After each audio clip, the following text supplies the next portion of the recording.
Et c'est dans cette Guinée présentée comme si pauvre, si misérable, que se trouve l'essentiel de cette richesse. Dans cet épisode, la deuxième partie de notre série des mines de Guinée, nous nous rendons dans l'une des parties les plus prometteuses, en Guinée forestière, dans le sud-est du pays.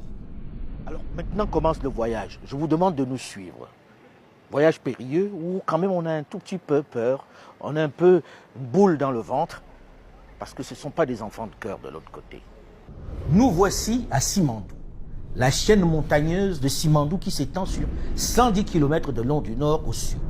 Elle se situe au sud de la région de Kankan et au nord de la région de Nzérékoré. Regardez cette immense chaîne montagneuse. Regardez combien elle est majestueuse. Vous me direz en la regardant qu'il en existe tant d'autres dans plusieurs régions de notre immense et beau continent africain. Justement. C'est comme ça que les Guinéens la regardaient jusqu'à une certaine époque. Un beau paysage. Mais ce n'est pas juste ce paysage que je vous demande d'observer, vous vous en doutez. C'est ce dont regorge cet endroit. Nous sommes au Mont Simandou. Et figurez-vous que nous sommes dans le meilleur gisement de minerais du monde.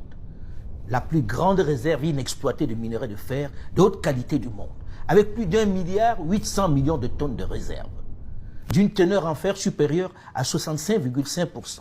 Autant dire qu'une partie de l'avenir du monde se joue ici lorsque l'on connaît l'importance du fer dans notre planète en développement. Puisqu'il sert dans la fabrication de l'acier, parfait pour construire les machines à laver, les voitures, les ponts, les gratte-ciel et bien plus encore. C'est certainement le ou l'un des minerais le plus utilisé au quotidien dans le monde. Toute la planète en a besoin. Et nous sommes dans le pays qui a l'un des plus grands gisements au monde. Il faut que ça profite aux Guinéens. Il faut que ceux qui sont ici ne regardent plus ça simplement comme une pierre. Le plus grand gisement au monde,